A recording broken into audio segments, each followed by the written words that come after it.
आचार्य देवो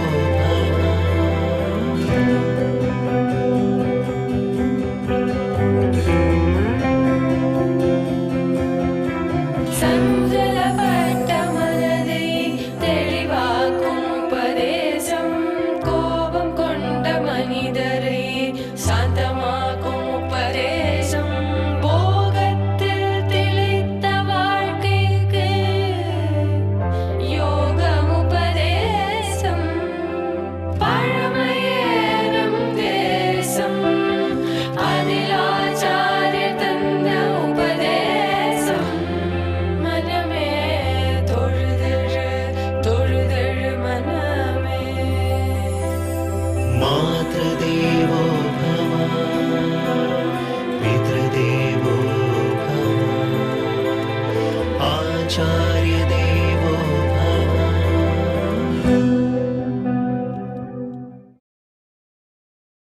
பார்வதி பரமசிவனாரிடத்துல கேட்கிறா, கேனோபாயேன லகுனா விஷ்ணோர் நாம சஹசிரகம் பட்யதே பண்டிதே நித்தியம் ஸ்ரோதுமிச்சாமியகம் பிரபோ. 1000 நாமங்கள் சஹசிரநாமம் ஆயிடுத்து. அப்பவே பார்வதிக்கு தெரிஞ்சு போச்சு, சொல்றதுக்கு 20 நிமிஷம் தான் ஆகும். ஆனால் தன் கணவன் இடத்துல கேட்குறா, என் குழந்தைகள் அத்தையும் சொல்ல போகிறதில்லை, எனக்கு இப்போவே தெரியும், அதனால் 1000 நாமத்தை சொல்லலைன்னா அதுக்கு சமமாக ஏதானு ஒரே ஒரு நாமம் இருக்கோ நமக்காக பார்வதி கேட்க, சிவன் பார்க்குறான், அதுவே 20 நிமிஷம் தானே ஆகும் தேவி, அதை கூடவா சொல்ல மாட்டான்னா? நிச்சயமாக சொல்ல மாட்டான். அப்படி தான் நான் நினைக்கிறேன். இப்போ அதுக்காக நான் இப்போவே உங்ககிட்ட கேட்டு வைக்கிறேன்னா அவர் பதில் சொல்கிறார் பாருங்க. இந்த 1000 சொல்றதுக்கு சமமா ஸ்ரீராம ராம ராமேதி ரமே ராமே மனோரமே சஹஸ்ரநாம தத்துல்யம் ராமநாம வரானனே. இதை போல் நம்ம பாரத தேசம் நமக்குன்னு விட்டுருக்கிற முதல் சொத்து ஆத்ம தேக விவேக ஞானம். இது மிக முக்கியம். ஆன்மீக கல்வின்னு தொடங்கறச்சேவே தேகம் வேறே ஆத்மா வேறே, ரெண்டும் ஒன்று இல்லை. அது ஒன்று இல்லைன்னு தெரிஞ்சுட்டா என்ன சுகமா இருக்கும் தெரியுமா? பக்கத்து வீட்டுக்காரருக்கு ஜுரம் வந்தால் உங்களுக்கு வலிக்கிறதா? கண்டிப்பாக இல்லை. இன்னும் கேட்டால் அவர் வேண்டாதவராக இருந்தால் பிடிச்சி கூட இருக்கும். அவருக்கு ஜுரம் வந்திருக்கு, வரட்டும், என்னை எவ்வளவு நாள் வச்சார், அதனால் வந்தால் தேவையில்லைன்னு சொல்லிவிடும் இல்லையோ. நமக்கே மின்சாரம் போயிடும். அடுத்தது எல்லாருடைய உடனடி தேவை பக்கத்து வீட்டில் இருக்கா பாரு. அது எதுக்கு சொல்கிறான்னா, அந்த வீட்டில் இருந்தால் நம்ம வீட்டில் இருக்கணுமேங்கிறதுக்காக இல்லை, அந்த வீட்டில் இருந்துடுத்தே நம்ம வீட்டில் இல்லையேங்கிறதுக்காக. அதுக்குத்தான் வா கேட்குறாளே தவிர, அப்போ அடுத்தவர் சமப்பட்டால் நம்மன்னு பார்க்கலாமா? ஒன்னே ஒன்று, நம்ம நாட்டில் இருக்கிற ஆபத்து ஒற்றுமை சற்று குறைவு. ஆக நாம் இப்போ வச்சுக்க வேண்டியது இந்த தேதிக்கு தேவைனால் ஒற்றுமை தேவை. ஒற்றுமை எது ஒற்றுமைப்படுத்தும்? உடலை பார்த்தா வேற்றுமைப்படுத்தும், ஆத்மாவை பார்த்தா தான் ஒற்றுமைப்படுத்தும். அது நம்ம எத்தனையோ நன்மை நம்ம நாட்டில் இருக்கு. இந்த ஒன்று இன்னும் கொஞ்சம் நன்னா வந்துடுத்துன்னு வச்சுங்க, கண்டிப்பாக வல்லரசு உலகத்திலேயே பெரிய நாடு நம்முடைய நாடு தான், எப்போதும் நம்முடைய நாடு தான். அதான் ஒற்றுமையில் வேற்றுமைன்னு சொல்லிக்கிறோம். இப்போ விசிஷ்டாத்வைத்தம் அத்வைத்தம் ஆதிசங்கரருக்கு ராமானுஜருக்கு ஆகாது, ராமானுஜருக்கு மத்வாச்சாரியருக்கு ஆகாது, நாயன்மார்களுக்கும் ஆழ்வார்களுக்கும் ஆகாது. இத்தனை நான் சொன்னதெல்லாம் தப்பு, வேணும்னு தான் சொன்னேன்.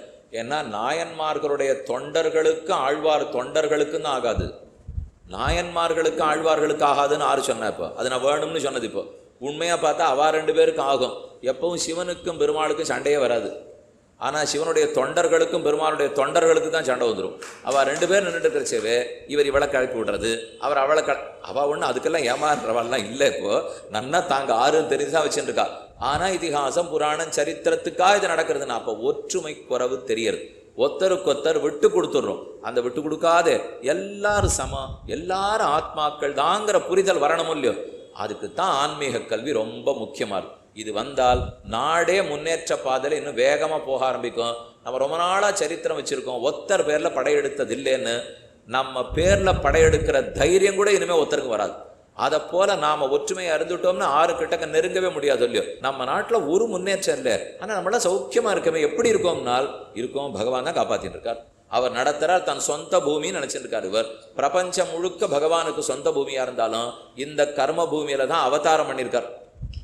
அது மத்ஸ்யாவதாரத்திலேருந்து கடைசி கல்கி அவதாரம் வரைக்கும், அது சிவனுடைய அவதாரமாக இருக்கட்டும், திருமாலுடைய அவதாரமாக இருக்கட்டும், இங்கே தான் நடக்கிறது. பிரபஞ்சமே அவர்களுக்கு திருமேனி. ஆனால் அந்தந்த இடத்துல அவதரிக்கிறார் என்னால் பாரத தேசத்தை பிடிச்சிருக்கு, புண்ணிய பூமிங்கிறதுனால பிடிச்சிருக்கு, ஆத்மாவை புரிஞ்சின்றவர்கள்ங்கிறதுக்காக புரிஞ்சிருக்கு. ரொம்ப முக்கியம். இப்போ மற்ற எல்லா இடத்துலையும் விஞ்ஞான கல்வி இருக்குது, மெஞ்ஞான கல்வி கிடையாது. ஆனா பாரதத்துல மட்டும் விஞ்ஞானத்தை விட விஞ்ஞான கல்வி இருக்கு. சிலதை தப்பா சொல்ல ஆரம்பிச்சிருவா. இத்தனை பள்ளிக்கூடம் இருக்கு, கோவில்கள் எத்தனை இருக்கு பாருங்க, அதுவா முக்கியம்? எங்க நாட்டுல எல்லாம் பள்ளிக்கூடம் 1500 பள்ளிக்கூடம், கோவில் 15 தான் இருக்குன்னு பெருமை பேசிப்பா. கோயில்களை பள்ளிக்கூடமாக வைத்திருந்த நாடு இது. அது புரியாமல் பேசுகிறார்கள். இப்ப வேணா கோவில் 6 கையிலையோ இருக்கிறதுனால பள்ளிக்கூடமா இல்லையே தவிர ஒவ்வொரு கோவிலும் கல்வி போதித்த இடம் தான். கல்வின்னா உடனே வா 2 4 கற்றுக் கொடுத்திடலான்னு வா. அது அடிப்படை கல்வி நாங்கள் ஒத்துனதே இல்லையே. 2 4 யார் வேணா கற்றுக் கொடுப்பா. ஆனா பொய் சொல்லாதே, திருடாதே, பிறர் பொருளுக்கு ஆசைப்படாதேங்கிறது தான் முக்கிய கல்வி. அதை கற்றுக் கொடுத்தது தான் நம்முடைய அத்தனை கோவில்களாகட்டும், மடமாக இருக்கட்டும், சாப்பாடு போடுற ஸ்தலமாக இருந்தது, அன்னதானத்துக்கு ஸ்தலமாக இருந்தது, கல்விக்கு ஸ்தலமாக இருந்தது. எத்தனை சிற்ப கலை நமக்குன்னு இருக்கிறது. நமக்கு கல்வி கொடுத்துருக்கார், நமக்கு பகவான் இருக்க போறார். அந்த உறுதி நம்பிக்கை இருந்தால் தன்னடையே வாழ்க்கை வளம் பெற போறார். யாரும் இப்போ விஞ்ஞானத்தை குறையே சொல்லலை. அது ஓரளவுக்கு தான் எடுத்துன்னு போகும். அதுக்கு மேலே போகிறதுக்கு சக்தி இல்லை. கண்ணுக்கு தெரிஞ்சதே, காதுக்கு பட்டதே, கைக்கு தொட்டதைத்தான் விஞ்ஞானம் சொல்லும். ஆனா கண்ணுக்கு தெரியாததே, காதுக்கு கேளாததே, கைக்கு தொடாததே, உள்ளத்துக்கு தொடுவதைத்தான் விஞ்ஞானம் சொல்லும். அதுக்குன்னு இப்ப கண்ணு காது மூக்குக்கு தெரியலேங்கிறதுக்காக வஸ்துவே இல்லைன்னு சொல்லலாமா? ஒரு பொருள் நான் என் கண்ணுக்கு தெரியல சுவாமி, அதனால அது இல்லை. தாய் அன்பு பார்த்துருக்கீங்களா யாரானோ? தாய் அன்புங்கிறத கண்ணால பார்த்து படம் வரைஞ்சு கருப்பா சிவப்பான்னு கேட்டா நான் என்ன பதில் சொல்ல முடியும்? தெரியாது சுவாமி. நான் என்ன பண்ணாலும், என்ன தப்பு பண்ணாலும் எங்கள் அம்மா ஒத்துப்போம், அது வரைக்கும் எனக்கு தெரியும். நான் எவ்வளவு கேட்டாலும் நாளைக்கு திருந்தணும்னு ஆசைப்படுவோம், அது வரையும் எனக்கு தெரியும். அவளையே அடித்தா கூட அவள் கோவிச்சுக்க மாட்டா. அவளை நான் உதச்சன்னைக்கும் கர்ப்பத்தில் இருக்கிறதுலேருந்து என்னை பார்த்துன்னு தான் வந்திருக்கா. அவ்வளவுதான் எனக்கு தெரியும்னால் அதை யார் சொல்லுவா? கணக்கு பாடம் சொல்லித்தா, விஞ்ஞான பாடம் சொல்லித்தா, பௌதிக பாடம் சொல்லித்தா? சொல்லவே இல்லையே. அதை மட்டும் படிச்சுட்டு வந்ததுனால தான் அப்பா அம்மாவை கொண்டு போய் இப்போ நாம் எங்கேயோ காப்பகத்தில் விட்டுருக்கோம். ஆத்மா பிறந்திருக்கார், அவருக்கு பிறப்ப கொடுத்தது மாதா பிதாக்கள் தான். மாத்ரு தேவோ பவ, பித்ரு தேவோ பவ, ஆச்சார்ய தேவோ பவ, அதிதி தேவோ பவ. எனக்கு மற்ற பாடம் சொல்லி கொடுக்கவே இல்லையே. என்னுடைய தாய் தான் எனக்கு தெய்வம், என்னுடைய தந்தை எனக்கு தெய்வம், என் குரு தெய்வம். ஆனால் இங்கே ஆரம்பிச்ச எழுத்தறிவித்தவன் இறைவனாகும். உடனே தமிழ் ஆரம்பிச்சிடுறோம் இல்லையோ? அந்த இறைவன் கொள்கை ஆச்சாரியன், அவரை நமஸ்கரிக்கணும், அவர் பேரில் பிரதிபத்தி பக்தி இருந்தால் தான் என் வாழ்க்கை வளமாக இருக்கும். இதை சொல்கிறதுக்கே இப்போ இல்லையோ இல்லையோ? இந்த கல்வி இருந்ததுன்னா தான் வாழ்க்கை வளம் பெறும், நிறைவு பெறும். அது ரொம்ப முக்கியம். அது நிறைவில்லாத இருக்கவே தான் நம்ம தேடிண்டே இருக்கோம். ஆகவே விஞ்ஞானத்துக்கும் மெஞ்ஞானத்துக்கும் ஒரு விரோதமும் இல்லை. ஆத்மா வேறு தேகம் வேறுங்கிற கல்வி கற்றால்தான் சாந்தி நிலவும். நம்ம தேக கல்வியை பார்க்க சாந்தி நிலவாது. ஆத்ம கல்வியை கற்றோம்னா ஒத்தர இடத்துல சண்டை போக மாட்டோம். போகலே தயவுசெய்து அதை ஞாபகம் வச்சுங்க. போக மாட்டோம்னு நான் ஒன்று அனுமானம் சொல்லிட்டு இருக்கல. இத்தனை ஆயிரக்கணக்கான ஆண்டுகளா ஒரு தேசம் மட்டும் தானா சண்டைக்கு போனதில்லை. ஆனால் வலுவான தேசம், 125 கோடி மக்கள் வச்சிருக்கோம். நம்ம மூச்சு விட்டா பக்கத்தில் இருக்கிறவா காணப்படுவா. இவ்வளவு பெரிய நாடா இருந்தாலும் உணவு பற்றாக்குறை இல்லாம நாமே தான் வாழ்ந்துட்டு இருக்கோம், சௌக்கியமா தான் இருக்கோம். இப்படி 25-30 மாநிலங்கள் இருந்தா கூட ஒன்றும் பெரிய சண்டையெல்லாம் இல்லை என்றெல்லாம் இருந்தாலும் அப்ப என்ன செய்யணும்? ஏன் ஆன்மீகத்துக்கு குறைச்சல் இல்லைங்கிறீரே? குறைச்சலானால் இன்னும் சிலது நம்ம செஞ்சாகணும். இப்போ செஞ்சுட்டா தாராளமா நம்ம பழமையை விடாம ரட்சித்து கொள்ளலாம். என்னென்ன ஒத்துன்னு இருக்கு ஆன்மீகம்? கர்மாங்கிறத ஒத்துக்கிறது, ஆத்மா வேறே தேகம் வேறேன்னு ஒத்துக்கிறது, கடவுள் தான் உலகத்தை நடத்துறாருன்னு ஒத்துக்கிறது. இந்த 3 தான் அடிப்படை. ஆன்மீகத்தினுடைய முக்கியமான அடிப்படை. விஞ்ஞானத்துக்கு இதுக்கு சம்மந்தமே இல்லாது, விரோதம் இல்லை. ஆனால் இந்த 3 தேகம் வேறே ஆத்மா வேறே தெரிஞ்சுக்கிறதுனால என்ன லாபம்? அப்போ எல்லா ஆத்மாக்களும் சம, சண்டை சச்சரவே வராது. 2வது, நான் செய்த கர்மத்தினால தான் நான் பிறவி எடுத்திருக்கிறேன், பாபம் பண்ணினத்தினால இப்போ அனுபவிக்கிறேன், புண்ணியம் பண்ணத்துக்காக சந்தோஷப்படுறேன். இது புரிஞ்சின்றால்தான் நான் ஏன் பிறந்தேங்கிறதுக்கே எனக்கு காரணம் தெரியும். இல்லை நான் இப்படி பிறந்திருக்கேனோ இல்லையோ, நான் ஏன் இன்னாருக்கு பிள்ளையா பிறந்தேன், ஏன் இப்படி இருக்கேன்னு காரணமே தெரியலையே. விஞ்ஞானம் எனக்கு காரணமே சொல்லலையே. ஆனால் இதை சொல்கிறேனே, நீ தான் போன பிறவி எடுத்திருக்கே, அதில் பாவம் பண்ணியிருக்கே, புண்ணியம் பண்ணியிருக்கே, அதன் அடியாகத்தான் இப்போ பிறக்கிறேன். சாமி அது வாஸ்தவம். ஆனால் வெளியில் வர்றதுக்கு வழி சொல்லலையாண்ணா. இறைவனடி பற்று மொத்த பாவமும் தொலைக்கப்படும் அவரே சொல்கிறாரு. சர்வதர்மான் பரித்யஜ்ய மாமேகம் சரணம் விரஜ அகம் துவா சர்வ பாபேபியோ மோக்ஷயிஷ்யாமி மா சுச்சா. சோக்கப்படாதே, நான் உன்னை எல்லா பாவங்களில் நின்று விடுவிக்கிறேன்னு சொல்லியிருக்காரு. அப்போ கண்டிப்பாக எனக்கு போகிறதுக்கு வழி இருக்குது, தெரிஞ்சு போச்சு. கர்மங்களை ஒத்துண்டோம், அதனால தான் ஏன் பிறந்தேன்னு தெரிஞ்சது. தேகத்தை விட ஆத்மா உயர்ந்தவர் வேறுபட்டவர்னு தெரிஞ்சுட்டோம், அதனால தான் எல்லாரும் சமங்கிறது புரிஞ்சது.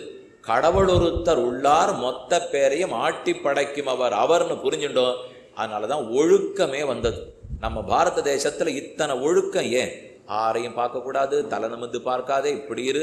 ராமஹா பரதாராம்ச சக்ஷுர்பியாம் அபி ந பஷ்யதி.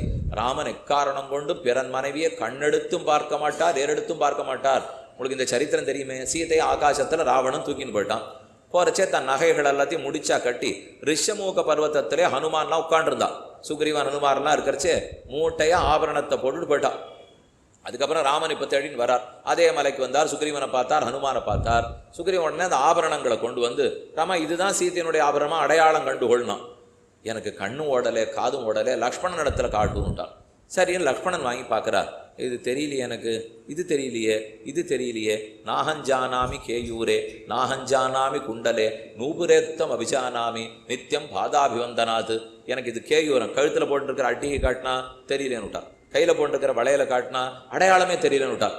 என்ன இது கணவனும் தெரியலேங்கிறார், மைத்துனனும் தெரியலேங்கிறார், இவா கூடவே இத்தனை வருஷம் வந்திருக்காள் என்னால். கடைசியாக ஒரு அடையாளம் கண்டுபிடிச்சா லக்ஷ்மணன். எங்க மதனியார் காலில் போட்டு இருக்கிற சலங்க கொலுசு எனக்கு அடையாளம் தெரிகிறதுன்னார். எப்படி அது? இது வரைக்கும் கையில் போட்டுருக்கிற வளையல் தெரியலே நீரே, கழுத்து தெரியலே நீரான்.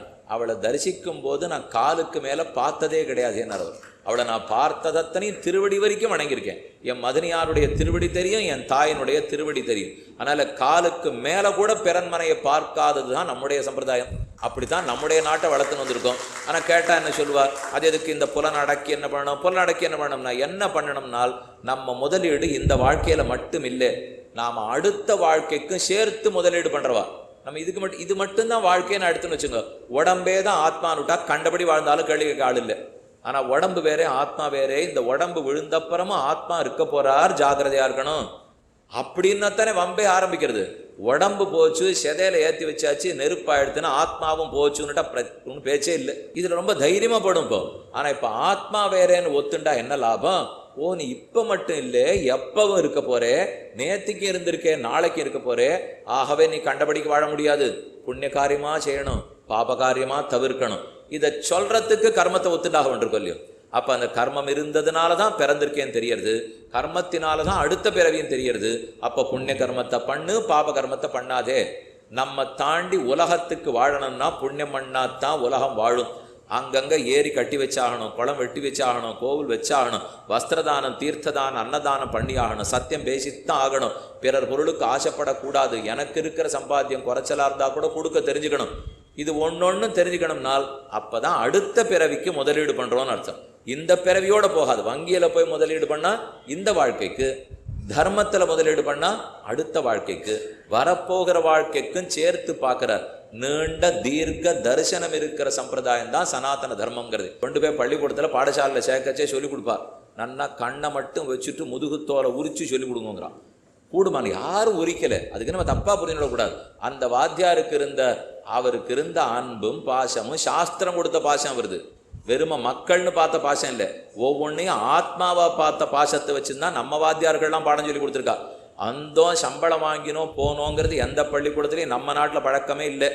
அது குடும்பம் எப்படி இருக்குது, இந்த பிள்ளை என்ன பண்ணியிருக்கா, இந்த பொண்ணு என்ன பண்ணியிருக்கா பார்த்து தான் நம்ம செய்யணும். கொஞ்சம் முன்பின்னு தான் இருக்கும், அப்பா அம்மா கஷ்டப்படுறவான்னு ஒவ்வொரு வாத்தியாருக்கும் தெரியும். நம்ம நாட்டு வங்கிகள் இன்னி வரைக்கும் இல்லைன்னு ஆனதே இல்லை. வெளிநாடெல்லாம் இப்போ ஐரோப்பிய நாடுகள்லாம் பெரிய பொருளாதார வீழ்ச்சி பார்த்துடோ இல்லையோ, உடனே வங்கியை மூழ்கிட்டா. மக்கள் போட்டு வச்ச பணம்லாம் இல்லைன்னு விட்டா, வங்கிகளே மூழ்கிட்டா. ஆனால் இங்கே ஒரு வங்கியை மூட மாட்டா, தப்பித்தவரை மூட மாட்டா. ஏன்னால் எந்த மாட்டுக்காக எந்த விவசாயிக்கு வங்கி ஒரு மேலாளர் கடன் கொடுக்குறாரோ அவர் வீட்டுக்கு சீமந்தத்துக்கு போயிட்டு வந்து தான் கடனே கொடுப்பார். ஒவ்வொரு வங்கி மேலாளருக்கும் மொத்த குடும்பத்தையும் தெரியும். இவர் 6 கொடுத்துருக்கேன், என்ன பண்ணுறாரு பார்த்துட்டே இருப்பார். ஏது 3 குழந்தை பத்துக்கிறாரே, இவரால் முடியுமா, கடன் கொடுக்கலாமா வேண்டாமான்னு யோசிப்பார். அந்த அளவுக்கு தெரிஞ்சு வச்சுன்னு கொடுக்குறாளேனால் அப்போ ஒற்றுமே ஒத்தருக்கொத்தர் குடும்பம் தெரிஞ்சிருக்கு. வைத்தியரை எதுக்கு நம்ம குடும்ப வைத்தியர்னு சொல்லிக்கிறோம், அவருக்கு தெரியும் இவருக்கு பண்ணலாமா வேண்டாமா. 60 ஆச்சு, இவர் எப்போ பார்த்தாலும் ஆத்மாவை பற்றி பேசுவார். நான் 70 வயசுக்கு உடம்பு சரியில்லைன்னு போனேன்னா நீர் தான் எப்போ ஆத்மாவை பற்றி பேசுகிறவர், உமக்கு எல்லாம் இந்த வியாதி சீக்கிரம் முடிஞ்சு போயிட்டு வரணுடுவார். ஆனால் வெளிநாட்டில் பண்ணவே முடியாது. 85 வயசாக இருந்தாலும் போராடுவா காப்பாற்றணும்வா. ஆனால் நம்ம நாட்டில் வைத்தியர்கிட்ட போனாலே அவர் கீதை பேசுவார். ரொம்ப என்ன சொல்லுவோம், ஆத்மா நித்தியம் சரீரம் அநித்தியம். உமக்கு தெரியாதா, எதுக்கு இந்த வைத்தியம்லாம் செலவழிச்சுட்டு இருக்கு? இப்போ ஏதோ 45 வயசுனா வைத்தியம் பண்ணுவேன், உமக்கு 70 ஆயிடுத்து போனால் போகிறது. அப்படியே பாக்கி வாழ்க்கையை தள்ளுடும்னு வரும். மற்றவரெல்லாம் சொல்ல முடியுமா? சுவாமி நீர் என்ன வைத்தியரா இல்லை கீதாச்சாரியனா தெரியல. இப்போ நீரேன் கீதை பேச வரீர்னால், இந்த நாடு கீதையின் ஆதாரத்தில் தான் இருக்குது. உபனிஷத்து ஆதாரம்தான். வைத்தியராக இருந்தாலும் கீதை பேசித்தான் ஆகணும், நீதிபதியாக இருந்தாலும் உபனிஷத்து பேசித்தான் ஆகணும். இது மாறாது, என்றுமே மாறாது. ஆக கடவுள்னு ஒத்துக்கவே ஒழுக்கம் வந்திருக்கு, ஆத்மான்னு ஒத்துக்கவே சமத்துவம் பார்த்துருக்கோம், கர்மம்னு ஒத்துக்கவே நல்லது பண்ணணும்னு புரிஞ்சுட்டு இருக்கோம். ஏன்னா கர்மங்கள்னா புண்ணியம் தெரியறது, நல்லது பண்ணணும்னு சொல்ல முடியும். கடவுள்னு சொன்னால் ஜாகிரதையா இருக்கு, ஒழுக்கம்னு தெரியறது. ஆனால் கடவுளை பற்றி பயப்படுத்தவே வேண்டாம். ஆங்கிலேயர்கள் சொல்றது, இவர் கடவுள் பயம் இருக்கிறவர்னா ஆஸ்திகர்னு ஆங்கிலத்தில் சொல்லுவாள் இல்லையோ. ஆஸ்திகர் நாஸ்திகர் நம்ம சொல்கிறோமே, அவள்லாம் கடவுள் பயம் இருக்கிறவா இன்னும் சொல்லுவா. நாம் ஒத்துக்கவே மாட்டோம். நான் எது கடவுளை பார்த்து பயப்பட போகிறேன்? எங்கள் அப்பா அம்மா பார்த்து நான் பயப்படுவேன் என்ன? அவர்களை பார்த்து பிரியமாத்தான் இருப்பேனே தவிர பயப்படவே மாட்டேன். என் தாய் தந்தையினிடத்தில் அன்பா இல்லை அவரிடத்துல பயமா? கடவுளை பார்த்து பயப்படுற நாடே இல்லை. இது கடவுளை நமக்குள்ள இருக்கிற ஒத்தரா, நம்ம அப்பா அம்மாவா, நம்ம உறவா ஏத்துண்டு செயல்படுற நாடு. அதுக்கு தான் என்ன பிரசாதம் பண்ணாலும் அவருக்கு முதல்ல கொடுக்குறோம். வீட்டில் யாருக்கு முதல்ல மைசூர் பாகு கொடுப்போம்? பண்ணியாச்சு. அல்வா பண்ணியிருக்கோம், குழந்தைக்கு தானே முதல்ல கொடுப்போம். அப்போ பகவானுக்கு முதல்ல கொடுக்குறமேனா கண்ணன்கிற குழந்தை கொடுத்துட்டு நான் சாப்பிட்றேன்னு அர்த்தம். அப்போ குடும்பத்துக்குள்ளேயே ஒத்தரை வச்சிருந்தா அவருக்கு படைத்து விட்டு உண்ணுகிறோம். அவருக்கு பூ சாத்திட்டு எந்த பெண்ணவனா கேளுங்க, பூ வந்த உடனே அப்படியே எடுத்து தள்ள வச்சுட்டுங்களா, கொண்டு போய் ஒரு படத்துக்கானு போட்டுட்டு, ஓஹோ பெருமாள் சாத்தினுட்டார், நாச்சியார் சாத்தினுட்டார், அதனால சாத்திட்டா எனக்கு திருப்தி. இப்போ யார் ஒரு புடவை, பெரிய புடவை வச்சு கொடுத்தா கூட நம்ம அப்பா அம்மா மாமனார் மாமியார் படம் மாட்டியிருக்கா அவள் இல்லைன்னாலும் கொண்டு போய் அவள் காலில் வச்சிருந்து உம்மா ஆசீர்வாதத்தோட புடவையை கட்டிக்கிறேன்னு தானே எடுத்து கட்டிக்கிறா. அப்போ இது ஒன்று நான் இல்லைன்னு சொல்கிறமே, பெரியோர்களை எதிர்பார்க்கிறமேனால் அந்த தெய்வ பலத்தில் அதிருஷ்ட பலத்தில் வாழ்ந்து கொண்டிருப்பது தான் இந்த நாடு. அதனால் வெறும் திருஷ்டமாக இருக்கிறத மட்டும் நம்பிட்டு இருக்கிறவா நான் இல்லை. அதிருஷ்டமாக கண்ணுக்கு தெரியாது, காதுக்கு தெரியாது, மூக்குக்கு தெரியாது, ஆனால் இருக்கே. அந்த பலத்தை வாங்கித்தானே இத்தனை நாழியாக வாழ்ந்துன்னு வந்திருக்கோம். அது இல்லாமல் ஆக்கிடவே முடியாது. அதனால் ஆத்மாவை ஒத்துக்கிறோம், கர்மங்களை ஒத்துக்கிறோம், கடவுளை ஒத்துக்கிறோம். இந்த மூணு. இப்போ தேவை என்னன்னால், முக்கிய தேவை ஆன்மீக கல்விக்கு நேரம் ஒதுக்க வேண்டும். அதுதான் இன்னைக்கு இல்லை. ஓடுன்னு எங்கெங்கேயோ ஓடிட்டோமே தவிர இதுக்குன்னு ஒரு நாளைக்கு ஒரு 10 நிமிஷம், ஒரு வாரத்துக்கு வாரக்கடைசியாலும் ஒவ்வொரு மணி நேரம் ஒதுக்கினீங்கன்னா தானே உங்களுக்கு உண்மை புரிஞ்சிடும். யாரும் உங்களுக்கு இதை விற்கவே வேண்டாம். தங்களுக்கா பிடிக்கும். அக்கார் அடிசில் நன்னா இருக்குன்னா நான் விற்கணுமன்னா வச்சுருந்தா வாசனை தூக்கித்துன்னா நீங்களே வந்துட மாட்டேன். ஒன்று சொல்லணும், அங்கே அக்கார் அடிசில் வச்சிருக்கேன்னு சொல்லணும். சொல்லிவிட்டா எல்லாரும் ஓட ஆரம்பிச்சிருவாள். இப்போ அதே போலத்தான் இந்த கல்விக்கு நேரம் ஒதுக்குங்கள். தன்னடைய நல்லது நடந்தே தீரும். ரெண்டும் விஞ்ஞானம் சேர்ந்தாப்புல போகிறது தான். ஒன்றுக்கொன்று விரோதமே கிடையாது. கண்ணுக்கு தெரியாத உண்மைகள் பல இருக்கும், தாராளமாக அது மனதுக்கு புரியும். அதுக்கு சாஸ்திரம் சொல்லும். வேதம் எதுக்கு வருதுன்னால் நமக்கு கண்ணுக்கு தெரியாததை புரிய வைக்கிறது தான். இப்போ படைக்கிறார், யாரோ படைப்பாளி இருக்கணும்னு புத்திக்கு புரியுறது. எந்த படைப்பாளின்னு தெரியல. ஓ கடவுள் படைக்கிறார்னு உபனிஷத் சொல்றது இல்லையோ. யதோவா இமானி பூதானி ஜாயந்தே ஏன ஜாத்தானி ஜீவந்தி யத் பிரயந்தி அபிசம்பிசந்தி தத் விஜிக்யாசஸ்வ. புத்திசாலித்தனம் விஞ்ஞானத்தில் முக்கியம். ஆனால் ஈடுபாடு பக்தி என்பது தான் மெஞ்ஞானத்தில் முக்கியம். இங்கே யாரும் புத்திசாலிகளை எதிர்பார்க்கவே மாட்டான். பகவான் தான் ஒரே புத்திசாலி.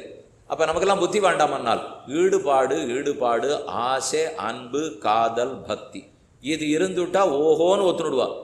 ஆனால் அப்படி பண்ண முடியாது. இப்போ உலக வாழ்க்கைன்னு பார்த்தீங்கன்னா நன்னா படித்து நன்னா வேலை பார்த்தா தான் முதலாளி சம்பள உயர்வு கொடுப்பார். ஆனால் இங்கே அது முக்கியம் இல்லை. இப்போ நீ நன்னா படிக்காதப்போ ஈடுபாட்டோடு இருக்கியா, ஸ்ரத்தையோடு இருக்கியா, அன்போடு இருக்கியா, பணிவோடு இருக்கியா, இருந்தால் இங்கே ஏற்றம் வந்துட போகிறது. இப்போ அந்த பணிவு இருக்க நமக்கு நன்மை தானே ஏற்பட போகிறது. மற்ற பேருடைய வளத்துக்கு பார்க்காமல் மனிதனுடைய வளத்தை மட்டும் பார்க்கறது கூடாது. ஏன்னா சாஸ்திரம் எல்லார் வளத்தையும் தான் ஏற்றுக்கொள்ளும். கடைசியாக ஒரே ஒரு விஷயம் மட்டும் சொல்லி முடிச்சுடுறேன். நாம் நினச்சிட்டு இருக்கிறது ஆத்மா பரமாத்மாவை பற்றி மட்டும் இதில் பேசுவா, மற்ற கல்வி இல்லைன்னு நினச்சிட்டு இருக்கோமோ இல்லையோ. அத்தனை இதுக்கு அங்கமாக வேதத்திலேயே உள்ளது. நன்னா சம்பாதிக்கணுமா, பொருளாதாரம் வேணும், அர்த்த சாஸ்திரம் எழுதி வச்சிருக்கா. இந்த சாஸ்திரம் நமக்கு இருக்கிறதே தெரியாது. இப்போ பொருளாதாரம் படிக்கணும்னா அர்த்த சாஸ்திரம் இருக்குது. நன்னா சண்டை போடணும், ஆயுத பயிற்சி வேணுமா, தனுர்வேத சாஸ்திரம் இருக்குது. நன்னா பாடணும், ஆனந்தமாக வாழ்க்கையை ரசிக்கணுமா, காந்தர்வ சாஸ்திரம் இருக்குது. எழுத்து பிழை இல்லாத சரியாக எழுதணுமா, வியாக்கரண சாஸ்திரம் இருக்குது. பேச்சு சாமர்த்தியமாக பேச்சு போட்டியில் ஜெயிக்கணுமா, நியாய சாஸ்திரம் இருக்குது. என்னென்ன கர்மங்களை எப்பப்போ பண்ணணும்னு தெரிஞ்சுக்கணுமா, மீமாம்சா சாஸ்திரம் இருக்குது. ஆகாய விமானத்தை கூட ஓட்டணுமா, வானவியல் ஆரியபட்டர் வராகமிகிறர் காலத்திலேருந்து சாஸ்திரம் இருக்குது. அன்றாட் எப்போ மழை வரப்போகிறது, எப்போ வெயில் அடிக்க போகிறது, எப்போ கிரகணம் ஏற்பட போகிறதுன்னு தெரியணுமா, தாராளமாக பஞ்சாங்கம் இருக்குது. அதனால் இங்கே இல்லாத சாஸ்திரமே இல்லை. மருத்துவம் வேணுமா வச்சுருக்கோம். ஆயுர்வேத சாஸ்திரம் ரொம்ப நாளாக இருக்குது. அப்போ ஆயுர்வேதமோ தனுர்வேதமோ காந்தர்வ வேதமோ அர்த்த சாஸ்திரமோ சீக்ஷா வியாக்கரணம் சந்தகா நிருக்தம் கல்பம் ஜோதிஷம் இனிமே மிச்சம் இல்லை. வருங்காலத்தை தெரிஞ்சுக்கணுமா ஜோதிஷ சாஸ்திரம் இருக்குது. நன்னா பேச்சு போட்டு ஜெயிக்கணுமா நியாய சாஸ்திரம் இருக்குது. கர்மங்களை பண்ணணுமா வேத சாஸ்திரம் இருக்குது. ஆத்மா நித்தியம்னு தெரிஞ்சுக்கணுமா கீதா சாஸ்திரம் இருக்குது. தைரியம் வரணுமா பயமே கூடாதா, பயமே சரீரத்தினால தான், ஆத்மாவுக்கு ஏது பயம் என்று சொல்லி கொடுக்கறதுக்கு கீதா சாஸ்திரம் இருக்குது. ஆனால் நம்மக்கிட்ட இல்லாத கல்வியே இல்லை. வெளியில் மட்டும்தான் எந்த கல்விங்கிறது இல்லை. இப்போ இந்த மெஞ்ஞான கல்விக்குள்ளேயே விஞ்ஞான கல்விகள் இருக்குது. கூடவே ஆத்ம பரமாத்மாவை பற்றின கல்வி ஆனந்தமாக இருக்குது. நம்மை பற்றி மட்டும் பார்க்காமல் பிரபஞ்சத்தில் இருக்கிற ஒவ்வொரு ஜீவராசியும் பார்க்கிறபடியால் மெஞ்ஞான கல்வியை கண்டிப்பாக நாம் படிக்கிறதுக்கு நேரம் ஒதுக்க வேண்டும். நிறைய சொல்லிக் கொடுக்கறதுக்கு இருக்கா, கொஞ்சம் கொஞ்சமாக கற்றுட்டோம்னால் அதுக்குன்னு ஒரே மணி நேரத்தில் தெரிஞ்சுக்கணும்னு சொல்லக்கூடாது. அதுக்கு 25 வருஷம் வச்சுட்டு இதுக்கு மட்டும் 1 மணி நேரம்னு சொன்னால் இதுக்கு ஒரு 2.5 வருஷமானு வைங்கோ. ஒரு 100 மணி நேரமான ஒதுக்கினால் தெரியாததெல்லாம் தெரியும், புரியாததெல்லாம் புரியும். அது புரிய புரிய அப்போதான் ஆனந்தம் வரும். இது ஆனந்தம் வருமா உறுதி அளிப்பீரானால் கல்கண்டு சுவைக்கும்னு நான் 1.5 மணி நாழி கதை சொன்னால் உங்களுக்கு புரியுமா? ஒரு கல்கண்டு எடுத்து உங்கள் வாயில் போட்டால் தானே புரியும். நான் எத்தனை நேரம் பேசினாலும் புரிய போகிறதில்லை. இப்போ அதை போல் இதை நீங்கள் அன்றாடம் பழகி பாருங்கோ. அப்போ தெரியுது சுவைக்கிறதா இல்லையான்னுட்டு. எல்லாரையும் சமமாக பார்க்க போகிறோம், மொத்த பேர் அண்ணன் தம்பிகளாக பார்ப்போம். சண்டைக்கே வாய்ப்பில்லை, ஆனந்தமாக இருக்க போகிறோம். பயம் இல்லை, துக்கம் இல்லை, கவலை இல்லை. இது இல்லைன்னாலே போகிறாமே, பயமே இல்லை, துக்கமே இல்லை, கவலையே இல்லை. இதை விட என்ன கேட்க போகிறோம்? இதை பற்றி பேசுறதே முதல்ல ஆன்மீக கல்வி தான். மற்ற கல்விகள் பயத்தை பற்றியோ துக்கத்தை பற்றியோ கவலை பற்றியோ பேசுறதே இல்லையே. இதில் பேசி அதற்கு வழியும் சொல்லி கொடுத்துருக்காளோ இல்லையோ. சாந்தி சாந்தி சாந்தின்னு தான் வேதம் ஆரம்பிக்கிறது. சகனாவது சகனௌ குணக்து சகவீரியம் கரபாவகை தேஜஸ்வினாவதீதமஸ்துமா வித்விஷாவகை சாந்தி சாந்தி சாந்தி. ஒரு குரு சிஷ்யனுக்கு பாடத்தை ஆரம்பிக்கிறார். நம்ம 2 பேரும் சேர்ந்து நிறைய முன்னேற்றத்துக்கு உழைக்க போகிறோம். நமக்குள்ள ஒற்றுமை இருக்கணும், வேற்றுமை வந்துடக்கூடாது. நமக்குன்னு நம்ம உழைக்கக்கூடாது, பிரத்தியாருக்குன்னு தான் உழைக்கணும். நம்ம பிரார்த்திக்கச்சவே என்னன்னு பிரார்த்திப்போம்? அடியார்கள் வாழ, அரங்கநகர் வாழ, சடகோபன் தந்தமிழ் நூல் வாழ, கடல் சூழ்ந்த மண்ணுலகம் வாழ. நம்ம யாரும் எனக்கு இன்றைய உணவை கொடுன்னு நாம் கேட்குறவாளே இல்லை. நம்ம யாரும் என்றைக்கும் எல்லாருக்கும் உணவு கொடு, அந்த எல்லாருக்குள்ள நானும் ஒத்தந்தான் நானும் சாப்பிட்டுக்கிறேன். இப்படித்தான் நம்ம சனாதன தர்மத்தில் இன்னி வரைக்கும் பிரார்த்திச்சுன்னு வந்திருக்கோம். ஆகவே நன்மையே கொடுக்கக்கூடியது. ஆண்டாளை பாசுரத்தில் நாங்கள் நம் பாவைக்கு சாற்றி நீராடினால் தீங்கின் நாடெல்லாம் திங்கள் மும்மாறி பெய்து ஓங்கு பெரும் சென்னல் ஊடு கயர்களா பூங்குவளை போதில் பொறிவண்டு கண்படுப்ப தேங்காதே புக்கிருந்து சீர்த்த மலபத்தி வாங்க குடல் நிறைக்கும் வள்ளல் பெரும் பசுக்கள் நீங்காத செல்வம் நிறைந்து 6 வயசு பெண் குழந்தை 1200 வருஷத்துக்கு முன்னாடி, எத்தனையோ ஆண்டுகளுக்கு முன்னால் 6 வயசு பெண் குழந்தை ஸ்ரீவில்லிபுத்தூர்ல இருந்தவள் நீங்காத செல்வம் நிறைந்துன்னு உலகத்துக்கே செல்வம் நிறைந்து பாடியிருக்கணும்னால், அதே போல கூடார வெல்லும் சீர் கோவிந்தா உந்தன்னை பாடிப்பறகொண்டு யாம்பரி சம்மானம் நாடு புகழும் பரிசினால் நன்னாக சூடகமே தோள்வலையே தோடே செவிப்பூவே பாடகமே என்று ஆனைய பல்கலன் யாம் அணிவோம் ஆடையுடுப்போம். அதன் பின்னே பார்ச்சோர் மூட நெய் பெய்து கூடியிருந்து குளிர்ந்து. தனியாக சாப்பிடணும்னு சொல்லவே இல்லைவோ, எல்லாரும் சேருவோம், சேர்ந்து சாப்பிடுவோம், சௌக்கியமாக இருப்போம். இந்த சமதர்ம நோக்கம்தான் பாரத தேசத்தின் பெருமை. இதுதான் மெஞ்ஞானத்தின் சீர்மை. இதை தாராளமாக அனைவரும் பின்பற்றி ஆனந்தமயமாய் பகவத் அனுகிரகத்தோடு இருக்கணும்.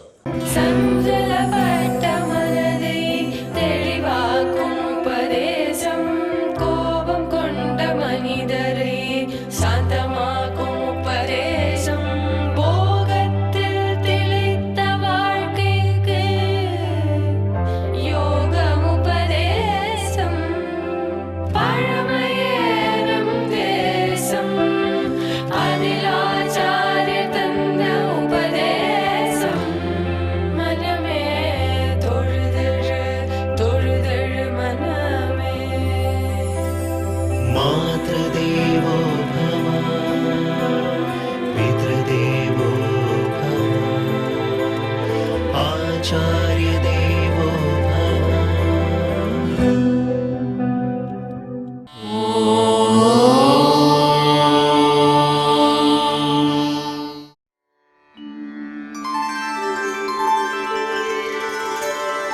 विना व्यङ्कटेशं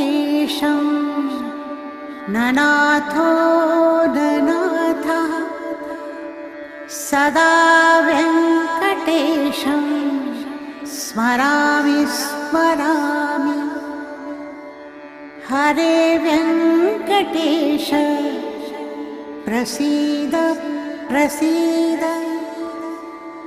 प्रियं वेङ्कटेश प्रयच्छ प्रयच्छ